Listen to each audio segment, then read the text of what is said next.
ಸಮಸ್ತ ಕನ್ನಡ ನಾಡಿನ ಜನತೆಗೆ ಅಮೃತ ಮಾಡುವ ನಮಸ್ಕಾರಗಳು. ಅಮೃತ ಸವಿರುಚಿ ಚಾನಲ್ಗೆ ಸ್ವಾಗತ. ಈ ಮಾವಿನಕಾಯಿ ಸೀಸನ್ ಇರೋದ್ರಿಂದ ನಾನು ಇವತ್ತು ಮಾವಿನಕಾಯಿ ರಸ ಮಾಡ್ತಾಯಿದ್ದೇನೆ ರೀ. ಹೆಂಗೆ ಮಾಡೋದಂತ ನೋಡ್ಕೊಂಬರೋಣ ಬರ್ರಿ. ಅದೇನು ಏನೆಲ್ಲ ಬೇಕಲ್ಲ ಅಂತ ನೋಡ್ಕೊಂಬರೋಣ. ಮತ್ತು ಈ ಮಾವಿನಕಾಯಿ ರಸ ತುಂಬ ಈಸಿ ರೀ, ಹಂಗೆ ತುಂಬ ಸೂಪರಾಗಿರ್ತೈತೆ, ಅಷ್ಟು ಟೇಸ್ಟಾಗಿರ್ತೈತೆ ರೀ. ಇದು ಹೆಂಗೆ ಮಾಡೋಣ ಅಂತ ನೋಡ್ಕೊಂಬರೋಣ ಬನ್ರಿ. ಹಂಗೆ ಏನೇನು ಬೇಕಂತ ನೋಡ್ಕೊಂಬರೋಣ ರೀ. ಹಂಗೆ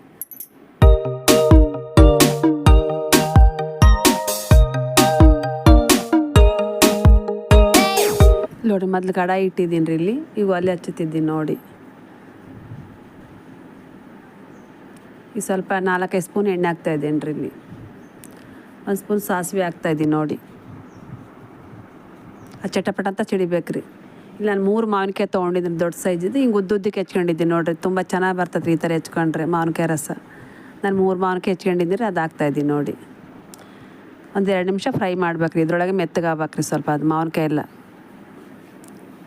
ಅದು ಗಟ್ಟಿಗಿಂದೆ ಗ್ರೀನ್ ಕಲರ್ ತೊಟ್ಟಿರ್ತದಲ್ಲ, ಅದು ಸ್ವಲ್ಪ ಮೆತ್ತಗಾಗ್ಬೇಕು ರೀ. ಅದು ಒಂದು 2 ನಿಮಿಷ ಆದರೂ ಫ್ರೈ ಮಾಡ್ಬೇಕು ರೀ. ಅದು ಮೆತ್ತಗಾಗ ಮಟ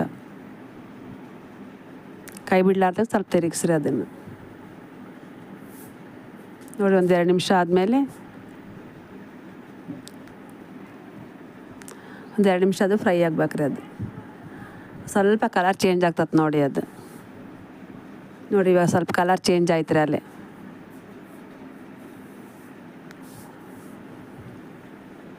ಒಂದು 2 ನಿಮಿಷ ಕೈ ಆಡಿದ್ರೆ ಸಾಕು. ಇದು ಒಂದು ಅರ್ಧ ಸ್ಪೂನಷ್ಟು ಅರಿಶಿನ ಪುಡಿ ಹಾಕ್ತಾಯಿದ್ದೀನಿ ನೋಡಿ.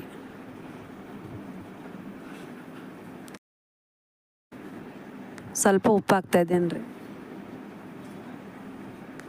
ಮತ್ತೆ ಕೈ ತಿರುಗಿಸ್ಬೇಕ್ರಿ ಅದನ್ನೆಲ್ಲ. ಸ್ವಲ್ಪ ಉಪ್ಪು ಅರಿಶಿನ ಹಾಕಿ ಇನ್ನೂ ಸ್ವಲ್ಪ ಮೆತ್ತ ಸಾಫ್ಟ್ ಆಗ್ತೈತೆ ರೀ ಮಾವಿನಕಾಯಿ ಎಲ್ಲ. ಅದಕ್ಕೆ ಸ್ವಲ್ಪ ಉಪ್ಪು ಅರಿಶಿನ ಹಾಕ್ತಾಯಿದ್ದೀನಿ ನೋಡಿ. ಉಪ್ಪು ರುಚಿಗೆ ತಕ್ಕಷ್ಟು ಹಾಕ್ಕೊಳ್ರಿ. ಇದು ಕೂಡ ಸ್ವಲ್ಪ ತಿರುಗಿಸ್ಬೇಕ್ರಿ ಎಲ್ಲ.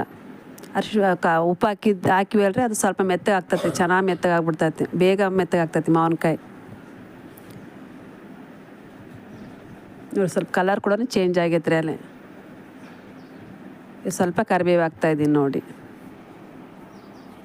ಅದು ಕೂಡ ಸ್ವಲ್ಪ ತಿರುಗಿಸ್ಬೇಕ್ರಿ. ಒಂದು 20-30 ಸೆಕೆಂಡ್ ಆದರೂ ಸ್ವಲ್ಪ ಅದರಲ್ಲಿ ಚೆನ್ನಾಗಿ ಇದಾಗ್ಬೇಕ್ರಿ.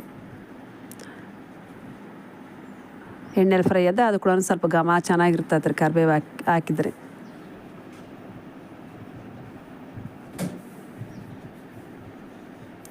ನೋಡಿ, ಖಾರ ಪುಡಿ ಹಾಕ್ತಾಯಿದ್ದೀನಿ ರೀ. ರೆಡ್ ಚಿಲ್ಲಿ ಪೌಡ್ರ್ ಹಾಕ್ತಾಯಿದ್ದೀನಿ ನೋಡಿ. ನಾನಿಲ್ಲಿ 2 ಸ್ಪೂನು ರೆಡ್ ಚಿಲ್ಲಿ ಪೌಡ್ರ್ ಹಾಕ್ತಾಯಿದ್ದೀನಿ ರೀ. ನಿಮಗೆ ಸ್ವಲ್ಪ ಖಾರ ಹೆಚ್ಚಿ ಬೇಕಂದ್ರೂ ಕೂಡ ನೀನು ಸ್ವಲ್ಪ ಹೆಚ್ಚು ಕಡಿಮೆ ಮಾಡ್ಕೊಬೋದು ರೀ. ನಾನಿಲ್ಲಿ 2 ಸ್ಪೂನ್ ಹಾಕ್ತಾಯಿದ್ದೀನಿ ನೋಡಿ.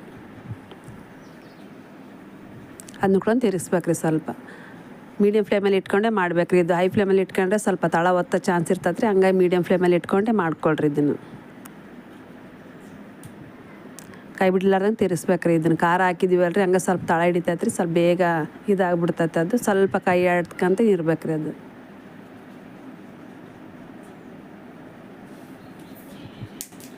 ಬೆಳ್ಳುಳ್ಳಿ ಹಾಕ್ತಾಯಿದ್ದೀನಿ ನೋಡಿರಿ. ಸ್ವಲ್ಪ ಜಜ್ಜಿ ಹಾಕ್ಕೊಳ್ರಿ, ಟೇಸ್ಟ್ ಚೆನ್ನಾಗಿ ಬರ್ತೈತೆ ರೀ. ಬೆಳ್ಳುಳ್ಳಿ 2 ಗಡ್ಡೆ ಬೆಳ್ಳುಳ್ಳಿ ತೊಗೊಂಡು ಜಜ್ಜಿ ಹಾಕಿದ್ದೀನಿ ರೀ ನಾನು. ಇದನ್ನು ಸ್ಟಾರ್ಟಿಂಗ್ ಹಾಕ್ಬೇಡ್ರಿ, ಇದನ್ನು ಆಮೇಲೆ ಹಾಕಿದರೆ ತುಂಬ ಚೆನ್ನಾಗಿ ಬರ್ತೈತೆ ರೀ. ಇದು ಅದನ್ನು ಕೂಡ ಸ್ವಲ್ಪ ತಿರುಗಾಡಿಸ್ಬೇಕು ನೋಡಿರಿ. ಸ್ವಲ್ಪ ಕೈ ಆಡಿದ್ರೆ ಚೆನ್ನಾಗಿ ಆಗ್ತೈತೆ ರೀ.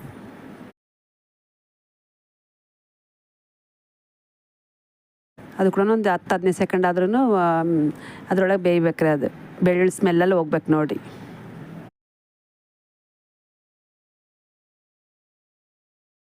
ಸ್ವಲ್ಪ ಎಲ್ಲ ತಿರುಗಿಸ್ರಿ. ಅದನ್ನೆಲ್ಲ ಕೈ ಆಡಿದ್ರೆ ಚೆನ್ನಾಗಿ ಆಗ್ತೈತೆ ರೀ. ಟೇಸ್ಟ್ ಚೆನ್ನಾಗಿ ಬರ್ತೈತೆ ಬೆಳ್ಳುಳ್ಳಿ ಹಾಕಿದ್ರಿಂದ. ಬೆಳ್ಳುಳ್ಳಿ ತುಂಬ ಟೇಸ್ಟ್ ಕೊಡ್ತೈತೆ ರೀ ಇದು ಮಾವಿನಕಾಯಿ ರಸಕ್ಕೆ. ಅದಕ್ಕೆ ಬೆಳ್ಳುಳ್ಳಿ ಕಂಪಲ್ಸರಿ ಹಾಕ್ರಿ, ತುಂಬ ಟೇಸ್ಟ್ ಬರ್ತೈತೆ ಇದು ಬೆಳ್ಳುಳ್ಳಿ ಹಾಕಿದರೆ. ನೋಡಿರಿ, ಬೆಲ್ಲ ಹಾಕ್ತಾಯಿದ್ದೀನಿ. ಮಾವಿನಕಾಯಿ ರಸ ಅಂದರೆ ಬೆಲ್ಲನೇ ಹಾಕ್ಬೇಕ್ರಿ, ಸಕ್ಕರೆನ ಹಾಕಕ್ಕೆ ಹೋಗ್ಬೇಡಿ. ಇದಕ್ಕೆ ಬೆಲ್ಲನೇ ತುಂಬ ಟೇಸ್ಟ್ ಕೊಡ್ತೈತೆ ರೀ. ಬೆಲ್ಲ ಹಾಕಿದ್ರೇ ಚೆನ್ನಾಗ್ರಿ ಇದಕ್ಕೆ ಮಾವಿನಕಾಯಿ ರಸಕ್ಕೆ. ಅದಕ್ಕೆ 4-5 ಸ್ಪೂನ್ ಬೆಲ್ಲ ಹಾಕ್ತಾಯಿದ್ದೀನಿ ನೋಡಿರಿ ನಾನು. ನಿಮಗಿನ್ನ ಹುಳಿ ಮಾವಿನಕಾಯಿ ಇತ್ತಂದ್ರೆ ಸ್ವಲ್ಪ ಜಾಸ್ತಿನೇ ಹಾಕ್ಕೊಳ್ರಿ. ಇಲ್ಲಿ ಮೀಡಿಯಮ್ ಇತ್ತು ಇದು ಮಾವಿನಕಾಯಿ, ಹಂಗಾಗಿ ನಾನು 4 ಸ್ಪೂನ್ ಹಾಕ್ತಾಯಿದ್ದೀನಿ ರೀ ಮಾವಿನಕಾಯಿ ಇದು ಬೆಲ್ಲ. ಇನ್ನೂ ಸ್ವಲ್ಪ ಜಾಸ್ತಿನೇ ಹಾಕ್ತಾಯಿದ್ದೀನಿ ನೋಡಿರಿ. ಒಟ್ಟು 5 ಸ್ಪೂನ್ ಲೆಕ್ಕಕ್ಕೆ ಹಾಕ್ತಾಯಿದ್ದೀನಿ ರೀ ನಾನು ಬೆಲ್ಲನ. ಪುಡಿ ಮಾಡ್ಕೊಂಡು ಹಾಕ್ಕೊಳ್ರಿ ಬೆಲ್ಲನ. ಇದು ಕೂಡ ಚೆನ್ನಾಗಿ ಅದ್ರ ನೀರು ಬಿಟ್ಕೊಂತೈತೆ ರೀ ಬೆಲ್ಲ. ಅಲ್ಲಿವರೆಗೂ ಸ್ವಲ್ಪ ಚೆನ್ನಾಗಿ ಕೈ ಆಡಿಸ್ಬೇಕ್ರಿ. ಇದನ್ನು ಮೀಡಿಯಮ್ ಫ್ಲೇಮಲ್ಲಿ ಇಟ್ಕೊಂಡೆ ಮಾಡ್ಕೊಳ್ರಿ. ಇದನ್ನು ಬೆಲ್ಲ ನೀರು ಬಿಡೋಕ್ಕೆ ಸ್ಟಾರ್ಟ್ ಆಗ್ತೈತೆ ರೀ. ಪಾಕ ಏನು ಬೇಡ್ರಿ ಇದಕ್ಕೆ. ಆ ನೀರಲ್ಲಿ ಅದಕ್ಕೆ ಬೆಲ್ಲ ಕರಗಿದ್ರೆ ಸಾಕ್ರಿ ಇದ್ರೊಳಗೆ. ಅದ್ರ ಜೊತೆಗೆ ಮಾವಿನಕಾಯಿನೂ ಮೆತ್ತಗೆ ಸಾಫ್ಟ್ ಆಗ್ತೈತೆ ರೀ. ನೋಡಿರಿ ಉಪ್ಪು ಹುಳಿ ಖಾರ ತುಂಬ ಚೆನ್ನಾಗಿರ್ತೈತೆ ರೀ ಇದು ಮಾವಿನಕಾಯಿ ರಸ. ಅನ್ನದ ಜೊತೆಗಂತೂ ಮಸ್ತ್ ಇರ್ತೈತೆ ರೀ ಇದು. ನೋಡಿರಿ ಒಂದು ಟೀ ಗ್ಲಾಸಷ್ಟು ನೀರು ಹಾಕ್ತಾಯಿದ್ದೀನಿ ರೀ. ಮಾವಿನಕಾಯಿ ಬೇಯಕ್ಕೋಸ್ಕರ ಹಾಕ್ತಾಯಿದ್ದೀನಿ ರೀ ಇದು. ನೋಡಿರಿ ಎಷ್ಟು ಕಲರ್ ಬಂದೈತೆ ನೋಡಿರಿ. ತುಂಬ ಟೇಸ್ಟ್ ಇರ್ತೈತೆ ರೀ ಇದು. ಮಕ್ಕಳನ್ನ ತುಂಬ ಇಷ್ಟಪಟ್ಟು ತಿಂತಾರೆ, ಕೈಯಾಗ ಹಾಕೊಂಡು ತಿಂದುಬಿಡ್ತಾರೆ ಇದು ಚೆನ್ನಾಗಿ ಆಯ್ತು ಅಂತೇಳಿ. ಅಷ್ಟು ಟೇಸ್ಟಾಗಿರ್ತೈತೆ ರೀ ಇದು. ಇದು ಕೂಡ ಚೆನ್ನಾಗಿ ಒಂದು 5 ನಿಮಿಷ ಬೇಯಬೇಕು ರೀ. ಇದು ನೀರು ಹಾಕಿರ್ತೀವಲ್ಲ ರೀ, ಬೆಲ್ಲನೂ ಹಾಕಿರ್ತೀವಲ್ಲ ರೀ, ಅದೆಲ್ಲ ಚೆನ್ನಾಗಿ ಕರಬೇಕು ರೀ. ಅದು ನೀರಿಂದ ಇದು ಬೆಲ್ಲ ಸ್ಮೆಲ್ಲೆಲ್ಲ ಹೋಗ್ಬೇಕು ರೀ. ಅಲ್ಲಿವರೆಗೂ ಚೆನ್ನಾಗಿ ಒಂದು 5 ನಿಮಿಷ ಆದರೂ ಬೇಯಕ್ಕೆ ಬಿಡ್ಬೇಕು ರೀ. ಇದನ್ನು ಕುದೀತಾಯ್ತು ನೋಡಿ, ಚೆನ್ನಾಗಿ ಕುದಿಬೇಕು ರೀ ಒಂದು 5 ನಿಮಿಷ ಆದ್ರೂ. ನೋಡಿ ಮುಚ್ಚುತ್ತಿದ್ದೇನೆ ರೀ. ನೋಡಿರಿ ಚೆನ್ನಾಗಿ ಕುದ್ದತ್ ನೋಡಿರಿ. ನೋಡಿ ಈ ಥರ ಕಲರೆಲ್ಲ ಬಿಟ್ಟತ್ ನೋಡಿರಿ. ಇದೆಲ್ಲ ಎಣ್ಣೆಲ್ಲ ಬಿಟ್ಕೊತ ಬರ್ತೈತೆ ನೋಡಿರಿ. ನೋಡಿ ಎಷ್ಟು ಚೆನ್ನಾಗಿ ಬೆಂದತ್ ನೋಡಿರಿ. ಮಾವಿನಕಾಯಿ ಕೂಡ ಚೆನ್ನಾಗಿ ಮೆತ್ತಗಾಗ್ತೈತೆ. ಸ್ವಲ್ಪ ಹಿಂಗೆ ಸ್ಪೂನ್ ಇಟ್ಟು ಸಾಕ್ರಿ, ಗೊತ್ತಾಗ್ತತೆ ರೀ. ನೋಡಿ ಎಷ್ಟು ಚೆನ್ನಾಗಿ ಬೆಂದತ್ ನೋಡಿ. ಸ್ವಲ್ಪ ಹಿಂಗೆ ಹಿಡ್ಕೊಂಡು ನೋಡಿದ್ರೆ ಗೊತ್ತಾಗ್ತೈತೆ. ಅದು ಸ್ಪೂನಿಂದ ಸ್ವಲ್ಪ ಹಿಂಗೆ ಪ್ರೆಸ್ ಮಾಡಿದೆಲ್ಲ ಗೊತ್ತಾಗ್ಬಿಡ್ತೈತೆ ರೀ ಮೆತ್ತಗಾಗ್ಯತ್ತೋ ಇಲ್ಲ ಅಂತಂದೇಳಿ. ಒಂದು 5 ನಿಮಿಷ ಸಾಕ್ರೆ ಬೇಗ ಬೆಂದ್ಬಿಡ್ತೈತೆ ರೀ. ಸ್ವಲ್ಪ ಉಪ್ಪು ಖಾರ ಹುಳಿ ಇವಾಗೆ ನೋಡ್ಕೊಂಬಿಡ್ರಿ ಟೇಸ್ಟನ್ನ. ಏನಾದರೂ ಹೆಚ್ಚು ಕಡಿಮೆ ಇದ್ದರೆ ಬೇಕಾದ್ರೆ ಹಾಕ್ಕೊಬೋದ್ರಿ ಇವಾಗ.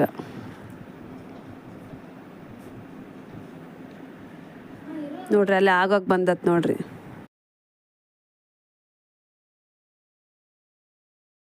ಸ್ಟವ್ ಆಫ್ ಮಾಡ್ತಾಯಿದ್ದೀನಿ ನೋಡಿ. ನೋಡಿರಿ ಎಷ್ಟು ಚೆನ್ನಾಗಿ ಬಂದತ್ ನೋಡಿರಿ.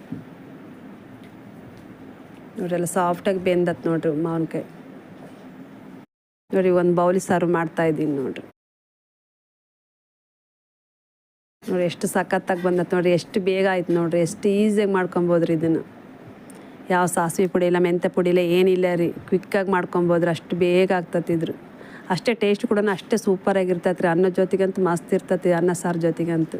ಬ್ರೇಕ್ಫಾಸ್ಟ್ ಆಗಲಿ ಮಧ್ಯಾಹ್ನ ಊಟಕ್ಕಾಗಲಿ ಯಾವುದಕ್ಕಾದ್ರೂ ಇನ್ನು ಸೈಡ್ ಡಿಶ್ ಸೂಪರಾಗಿರ್ತೈತೆ ರೀ. ತುಂಬ ಟೇಸ್ಟಾಗಿರ್ತೈತೆ ನೋಡಿರಿ. ಮಾವಿನಕಾಯಿ ರಸ ರೆಡಿ ಆಗೈತೆ. ನೀವು ಸರಿ ಮನೆ ಟ್ರೈ ಮಾಡಿರಿ.